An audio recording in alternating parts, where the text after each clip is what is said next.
Bonjour à tous. Ça va bien faire le lien avec ce que vient d'être dit, puisque on va continuer le chemin vers quelque chose qui construit des applications de plus en plus complètes.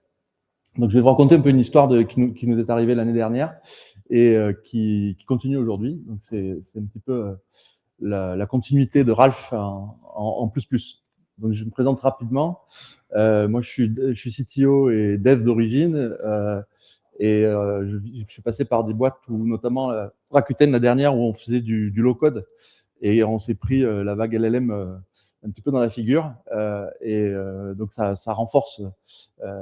Ce qui tue pas, ça renforce, comme on dit. Et donc, depuis le début de l'arrivée des GNAI, j'ai regardé de très près. Et voilà, je suis assez impliqué à Montpellier dans les communautés locales. Deux mots sur Exabrica, mon employeur. On est aussi une ESN et on fait plutôt du forfait. Et c'est aussi en lien avec ce qui a été dit. La partie Discovery, pour nous, est très importante. On va passer beaucoup de temps en Discovery pour pouvoir s'engager sur les délais après sur le livrable. Je vous invite à aller voir plus tard. Donc, pour commencer, ça s'est passé ce que je vais vous raconter l'été dernier, un peu à la sortie de Ralph. Mais depuis, ça a pas mal bougé. Il y a eu 3 annonces là qui sont sorties. Anthropic qui dit qu'ils ont commencé à développer une appli en interne qui fait plus de 8 millions de lignes de code sans en coder une. Et c'est une appli qui est utilisée par les centaines d'utilisateurs. Anthropic qui a refait un compilateur C, pareil, sans ligne de code, sans coder une seule ligne de code, et ça fonctionne. Ça compile en assembleur, enfin en binaire. Et Spotify, récemment, un des responsables a dit que depuis décembre, on a sorti plein de features, mais mes meilleurs devs n'ont pas touché leur clavier. Ils n'ont fait que le voice et que de l'interaction. Ça veut dire que ça arrive chez les géants, mais de plus en plus, ça sera aussi dans les petites sociétés. Donc, sans rentrer trop dans les détails, il y a un parcours, tout le monde a eu ce parcours de découvrir un petit peu la GNAI pour arriver où on est aujourd'hui. Et donc, je l'ai cité là. Nous, on a fourni en open bar toutes les licences à toutes nos équipes et on a parlé de ça à nos clients. Un de nos gros clients, on lui a montré que Stack Overflow, c'est fini. Maintenant, vos devs vont faire des copier-coller sur ChatGPT pour le mettre dans le code. Et au tout début de Cursor, on lui a montré tout ce que ça pouvait faire. Il a les yeux qui brillaient. On a accompagné son déploiement des outils LLM pour les développeurs. Et on a fait une montée en compétences collectives chez nous en interne, petite société, mais aussi chez des grands comptes. Et l'été dernier, il nous a pris au mot en disant nous, on a un gros projet à faire et j'ai pas le budget pour le faire avec les jours annoncés par les différents chiffrages. Est-ce que vous pourriez pas faire quelque chose avec l'IA? Alors, entre nous, on n'y croyait pas trop parce qu'il fallait faire du SSO, il fallait respecter un design system, il fallait faire 100% de couverture de test et une appli d'entreprise comme si elle était faite par des humains, on va dire. Donc, on a quand même fait le pari, mais timeboxé sur 4 semaines, un sprint de cadrage et 3 sprints de dev. Et on a commencé donc notre Agentic Factory. C'est le début de l'histoire. Le point clé qu'il faut retenir, c'est que non seulement on veut générer du code, mais le client et nous, on veut pouvoir revenir en arrière. Que ce soit du code maintenable, que ce soit du code qu'un humain puisse reprendre. Et puis, si le premier jet ne marche pas, il faut pouvoir modifier l'appli sans tout régénérer. Sinon, on va cramer plein de tokens et puis c'est pas rigolo. Donc, l'idée, c'est de faire quelque chose quand même qui soit comme la vraie vie. Une application, il y a une V1, puis il y a une V2 où on rajoute des choses sans tout régénérer. Donc, il fallait que ça respecte l'intention et puis que ça respecte une architecture aussi qui était imposée par le client. On n'était pas open bar en termes des technos. Il y avait un cadre d'entreprise et des règles de gouvernance avec des règles métiers assez strictes. Notamment, c'était des devis et de la finance, dans le transport. Donc, on s'est mis au niveau 3, dans la maturité un petit peu des équipes de dev qui utilisent l'IA. Il y a le mode complétion, le mode assistant classique. Il y a le mode agent, un petit peu agent sur une seule tâche, comme on a parlé un peu avec Ralph, où sur une tâche à la fois, il fait les choses. Là, l'idée, c'est de faire une appli, mais qui part de l'idée de la spec et qui va même jusqu'au run, où il va y avoir des agents qui vont regarder les logs, qui vont monitorer et qui vont générer des bugs s'il y a, inscrire des bugs dans le Jira ou dans le système de tâches pour remonter des incidents et éventuellement corriger. Donc toute la boucle de software development lifecycle. Donc la solution proposée, c'est de se dire, on va fournir quelque chose qui respecte une documentation très détaillée, donc des specs un peu à l'ancienne, qui va les ingérer et qui va faire une appli qui supporte des règles techniques, enfin des contraintes techniques assez fines, donc un SSO d'entreprise, un design system, il fallait qu'il y ait des notes sonar très correctes. Nous, on fait du triple A à chaque fois sur nos projets. Là, on avait donné un peu de tolérance, mais on ne voulait pas de trop de code smells, etc. Des API définis en OpenAPI de façon très stricte. Et c'était ça un peu le secret où on a des écrans et on a un back et OpenAPI obligatoire, c'est API first. L'autre point, c'est qu'on devait aller jusqu'à l'IAC pour pouvoir déployer aussi sur l'environnement d'infrastructure du client. Et comme on n'était même pas sûr nous-mêmes au départ, de pouvoir monitorer tout ça avec de l'OpenTelemetry à tous les niveaux. Et puis accessoirement, quand on fait ça et qu'on est capable de, en un clic et 50 minutes, redéployer toute l'application, on a des très très bonnes notes d'Aura, pour ceux qui connaissent, où on va être capable de répondre vite aux incidents. L'idée, c'est de pouvoir aller vite, mais zéro compromis sur la qualité. Donc enfin, l'application, on a fait des premiers jets sur les 3 semaines, les premières versions. Est-ce que ça peut évoluer? Est-ce qu'on peut corriger? Et l'approche, c'était de se dire qu'on puisse avoir quelque chose qui soit totalement... Chaque écran, chaque user story est indépendante l'une de l'autre. Et il fallait qu'il y ait le back, le front, qui soit interfacé seulement par l'OpenAPI. La définition OpenAPI qui est très, très bien compréhensible par les IA, et que si à tout moment on devait arrêter le projet, un humain pouvait continuer le projet sans aucune douleur. Je vais un peu vite parce qu'après il y a les écrans que vous allez mieux comprendre. Donc nous, l'idée c'est de ne pas avoir d'aide technique. J'ai entendu des mots tout à l'heure où une IA contrôle une autre IA, c'est ce qu'on a utilisé aussi, le LLM as a judge. On a aussi une IA qui regarde les logs, à la fois les logs des agents qui discutent entre eux et les logs de la prod pour générer des bugs et déclarer des bugs, des nouvelles tâches et les corriger. L'idée, c'est d'avoir un système où l'IA peut faire beaucoup de choses. On dirait qu'elle est libre, mais en fait, non, elle est dans un cadre, et le même cadre que des développeurs expérimentés vont pouvoir se mettre quand on fait du craft, par exemple, où on se définit des règles, le pourcentage de couverture, etc. Donc, l'architecture, elle est définie de façon très fine avec les technos et les frameworks qu'on veut utiliser, mais aussi, on veut des architectures hexagonales, on veut des contrôleurs, on veut des services, etc. Tout ça, on l'écrit et les IA le comprennent très bien. Donc, les résultats, c'est qu'on a pu, en 4 semaines, dans un sprint 0, générer une dizaine d'écrans, quasiment. C'est 7, mais avec pas mal de pop-up, pas mal de choses dans tous les sens. On a créé 6 agents dédiés chacun à une tâche. On va les voir après. Et on a repéré, en fait, quelques limites. Alors, il faut se remettre, j'ai remis été 2025, parce qu'il n'y avait pas les hooks, c'était le tout début de Ralph. On a eu les sub-agents qui sont arrivés pendant la période. On n'était pas sur les modèles d'aujourd'hui. Donc voilà, il faut se remettre un peu à l'époque. On a découvert pas mal de choses avec des problématiques de SDK qui n'étaient pas tout à fait matures. Notamment le Cloud SDK, il s'en mêlait un peu les pinceaux d'une session à l'autre. Il y avait des erreurs.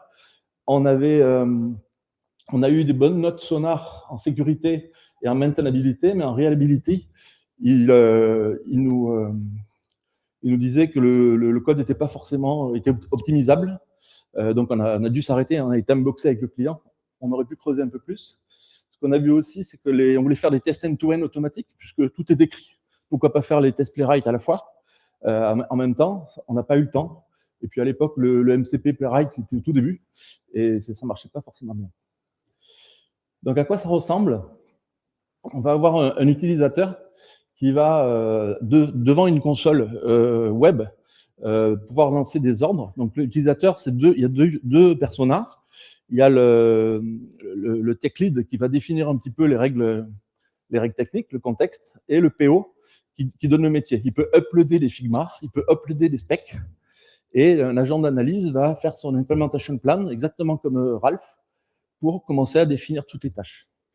Et en fait, chaque tâche va correspondre à peu près à un écran et un back-end.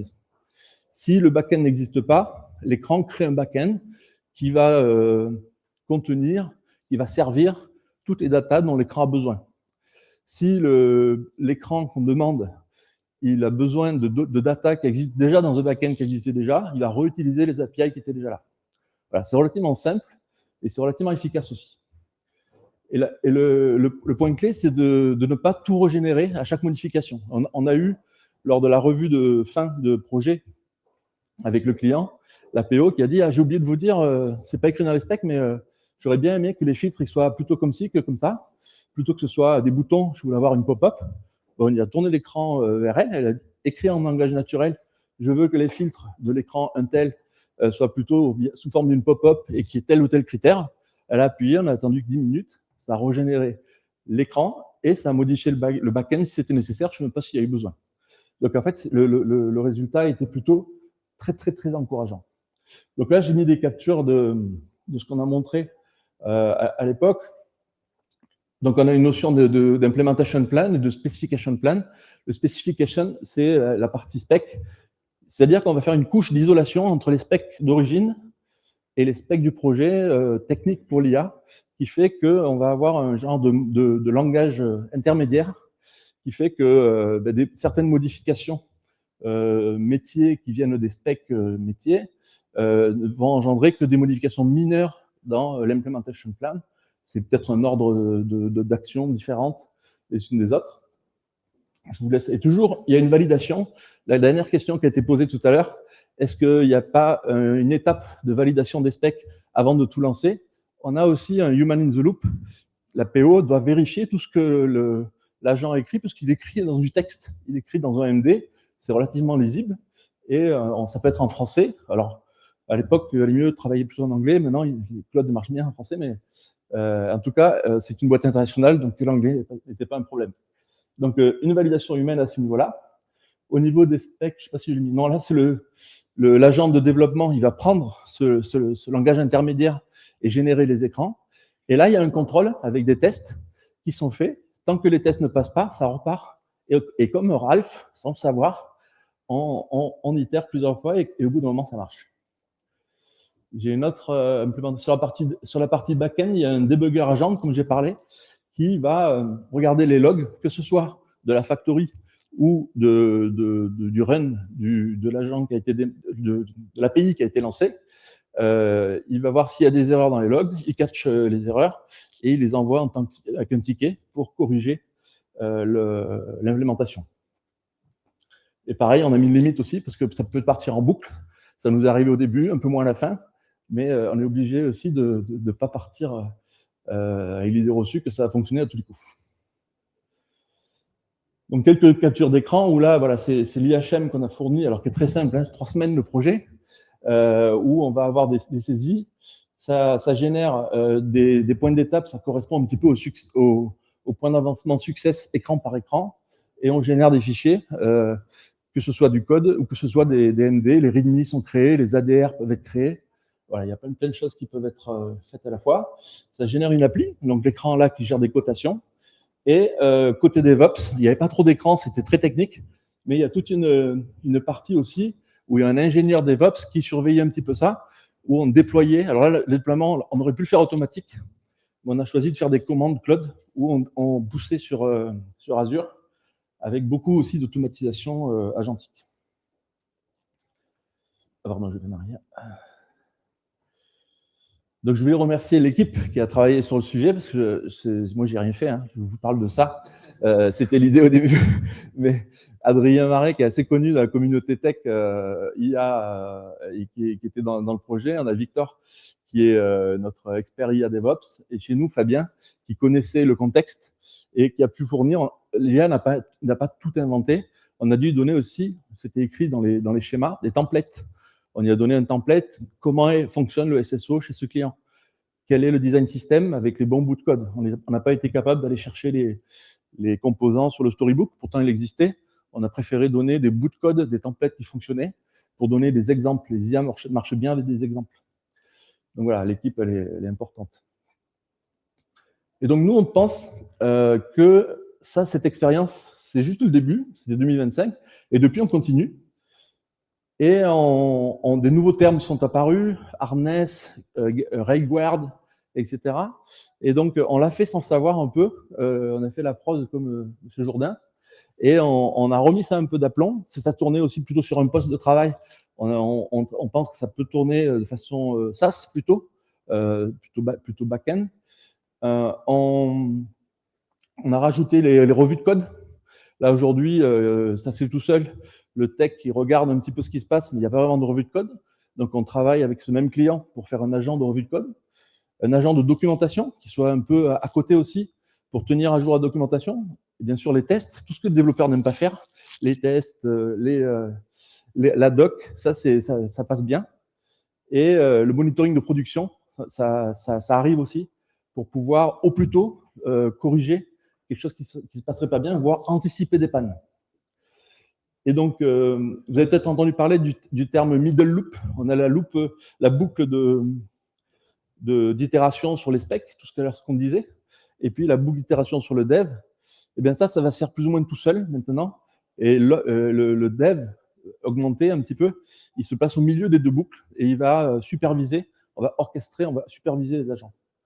Ça, c'est notre philosophie. Et enfin, l'aboutissement, ce serait, si tout se passe bien cette année, c'est de fournir toutes ces briques-là dans une solution de plateforme engineering, de mutualiser ces outils auprès de 300 développeurs pour pouvoir, sur étagère, aller chercher l'agent dont j'ai besoin, ou tous les agents, ou toute la suite. Partager aussi, on en a parlé tout à l'heure de Arthur Magne, avec PackMind, toutes les bonnes pratiques, tous les skills, toutes les commandes que vous avez sur vos postes de travail, de les mutualiser.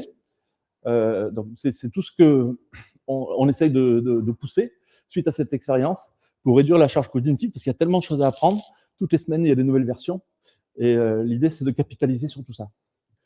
Et donc, d'industrialiser la qualité, pas que aller vite.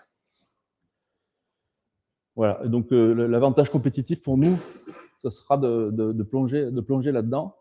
Et dans les questions, on peut se poser la question, est-ce que certains ont déjà commencé à se construire comme ça des batteries d'agents pour essayer de construire leur agentic factory? Voilà ce que je voulais vous partager. J'ai parlé beaucoup parce qu'il y avait beaucoup de choses, mais je ne sais pas si je suis dans le timing.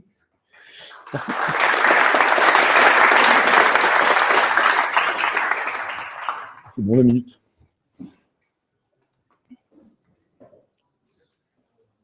On peut revenir sur des slides, parce que je suis allé un peu vite. Ouais. Alors, est-ce qu'on a des questions? Oui.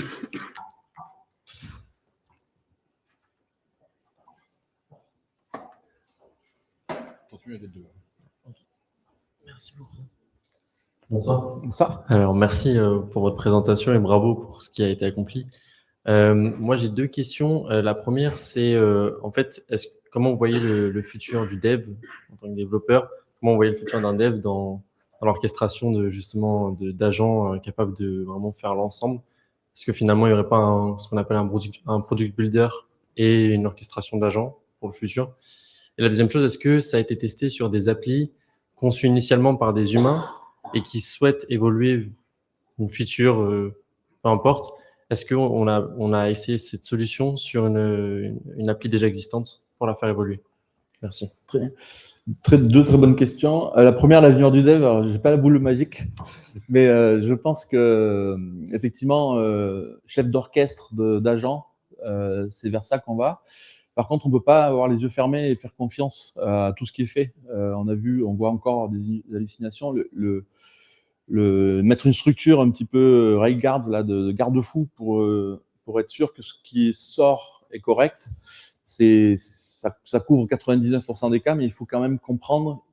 Et voilà. Et puis pour la prod, on peut avoir des problèmes de prod sans log. Pour peu il y a un moment donné, on n'ait pas mis le log, et donc on peut avoir notre agent moniteur qui ne voit pas les problèmes. Donc c'est quand même bien de comprendre comment ça marche. et c'est essentiel. On ne peut pas y aller les yeux fermés. Donc, je pense qu'il faudra garder de la compétence. Pour les juniors, il faudra apprendre avec les agents. Le mode slash output mode learning dans Claude, il vous explique tout ce qu'il fait. Il vous fait faire même des quiz pour vous challenger et vous demander comment vous auriez fait vous. Donc, pour les petits mots pour les juniors, c'est un bon moyen pour apprendre.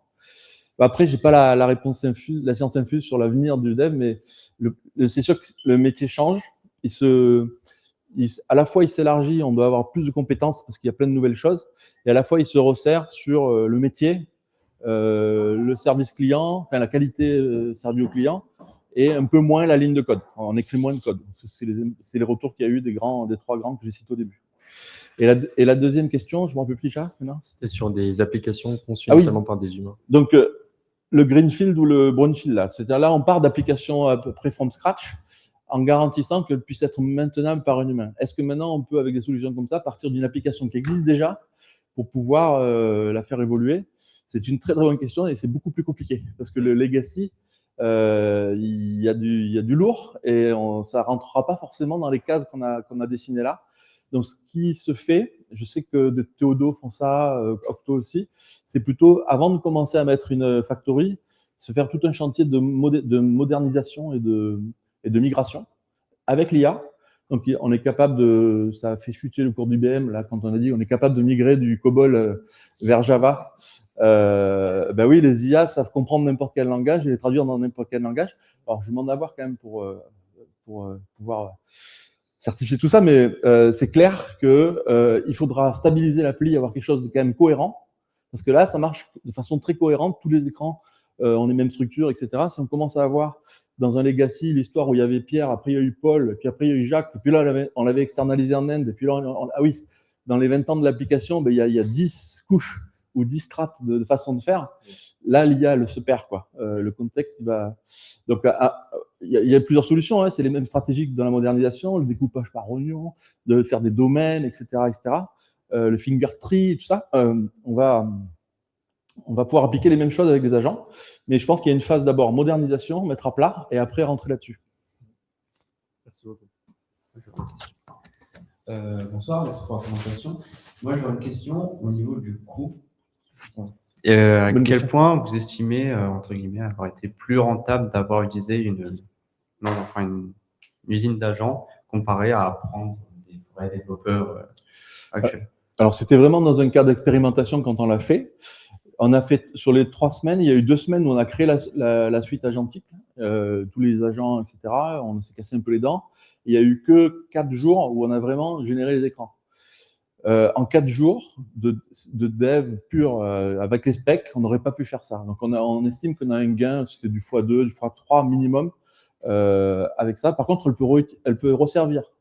C'est-à-dire que le coup d'après, la suite, elle va pouvoir resservir, et c'est ce qu'on est en train de faire avec ce même client et d'autres, de rejouer ces apprentissages et l'améliorer. Voilà. Donc, le gain, il n'est peut-être pas la première fois pour répondre, et encore.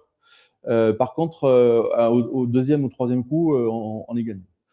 Et l'autre sujet, c'est qu'on était en plein août. C'est-à-dire que le client nous commande le truc au mois de juin, et il faut que ce soit livré en septembre. En août, j'avais personne. J'avais que Fabien. Et donc, on a pris les 2 experts IA qui étaient free et qui ont bien voulu travailler avec nous. On a fait le projet. Si j'avais été en mode dev normal, j'aurais pas eu les ressources. D'accord, merci. C'est quoi ces développeurs qui prennent des vacances au mois d'août? Merci pour la présentation. Petite question. J'ai vu que dans le process de travail, tu mettais les tests à la fin. Du coup, est-ce que vous n'avez pas peur du syndrome du test after? Puisque forcément, l'IA, pour générer les tests, elle va savoir le faire, même les rendre tous passants. Par contre, est-ce que ça teste les bonnes choses? Ça, c'est une autre question. Et du coup, comment vous taclez ce souci-là en les positionnant à la fin du process? Alors, ils sont exécutés à la fin, c'est par sécurité, mais à chaque création d'API, à chaque étape où on peut exécuter les tests, on le fera. En fait, ce que je l'ai pas dit, mais au niveau de la récolte du besoin, au niveau de la discussion sur le implementation plan côté métier, dans le questionnaire qu'on fait auprès du métier, on va demander même des données de test. on va demander des cas de test, etc. Donc, ils sont demandés assez tôt et dès qu'ils pourront être exécutés, dès que du code pourra être exécuté, ils seront joués. Mais c'est pas l'IA qui produit le test from scratch. Il y a une partie test qui est fournie par le métier. D'accord. Et du coup, j'avais une deuxième question que tu avais introduite avec ta réponse. C'est juste sur la data privacy. Est-ce que le client qui t'a fourni les cas de test, certainement des règles de gestion qui ont une valeur peut-être stratégique, et à côté de ça, vous pouvez choisir les modèles d'IA que vous voulez pour travailler. Et du coup, comment vous garantissez à votre client que les modèles d'IA que vous avez utilisés ne vont pas retenir les prompts, les propositions, apprendre sur le code, les données, etc. C'est vrai que j'ai pas trop parlé de sécurité, même si dans les règles qu'on a fixées, il fallait que ce soit OWASP compatible, tout ça. Par contre, sécurité au sens privacy, ça a été un vrai sujet avec le client. Il a fallu un petit peu jouer des coudes avec que ce soit les RSSI, que ce soit tout le monde pour dire que c'est une implémentation. On le fait sur un cadre limité. Le projet, il était confidentiel mais pas stratégique, d'accord.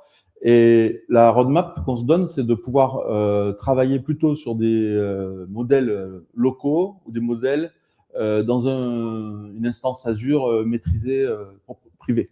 Voilà. Et moi, je crois beaucoup au modèle spécialisé de SLM. développement en local. Ouais. Merci.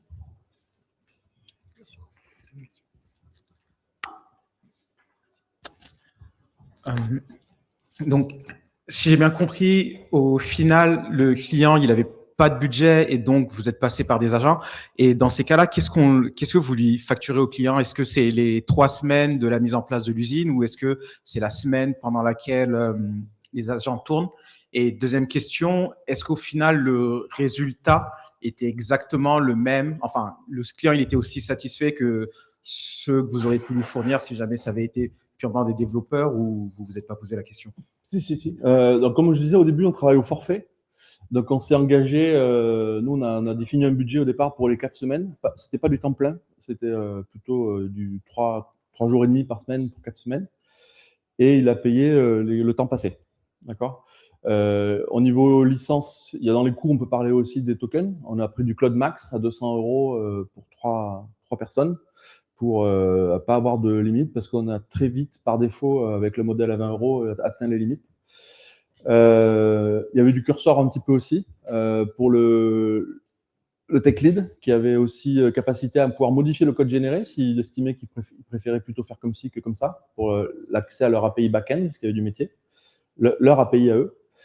Et l'autre point sur le budget, donc effectivement le client a payé tout le temps, mais c'est une vraie question pour la suite. Maintenant l'approche c'est d'avoir un outil un petit peu secret, une secret sauce, et on va revoir aussi peut-être notre modèle de vente. Voilà. Merci Hubert. Merci à tous.